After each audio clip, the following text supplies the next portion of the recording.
আজকে আপনারা ক্ষমতায় কিসের বিনিময়? এই শত শত শহীদের রক্তের বিনিময়ে আপনারা আজকে ক্ষমতায়। হাজার হাজার আহতদের আজকে এই কষ্টের বিনিময়ে তাদের রক্ত রাজপথে ধরে যার কারণে আপনারা আজকে ক্ষমতায়। আজকে আপনারা ক্ষমতায় থাকার জন্য বিভিন্ন ফন্দি ফিকির করছেন। একবার পরিপূর্ণ সংস্কার ছাড়া নির্বাচনের কথা বলা যাবে না। সমস্ত শহীদদের হত্যার বিচার না হওয়া পর্যন্ত নির্বাচন করা যাবে না। আবার নিয়ে আসতেন স্থানীয় সরকার নির্বাচন করতে হবে। আবার সামনে নিয়ে আসতেন গণপরিষদ নির্বাচনের আগে কোনো নির্বাচন হবে না।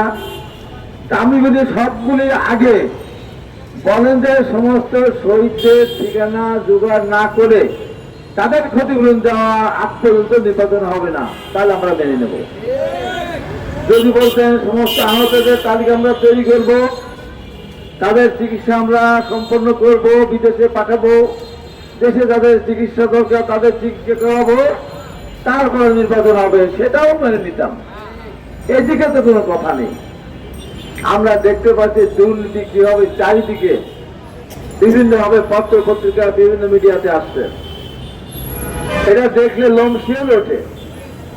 তাকে পতিত সরকারের প্রধানমন্ত্রী একদিন সাংবাদিকদের সামনে বলেছিলেন, বিদেশ থেকে এসে সাংবাদিক সম্মেলন করেছিলেন, উনি বলেছিলেন আমার পিয়ন 400 কোটি টাকার মালিক, আমার পিয়ন হেলিকপ্টার ছাড়া চড়েই না।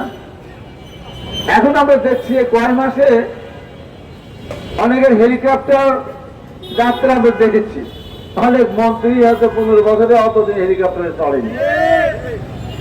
এবং অনেকের সত্য মিথ্যা যায় না, পত্রপত্রিকা যেটা এসেছে আমরা দেখেছি মিডিয়াতে, তাতে কেউ কেউ কোন কোন মন্ত্রণালয়ের দায়িত্ব পালন করে শত শত কোটি টাকা মালিক হয়েছেন।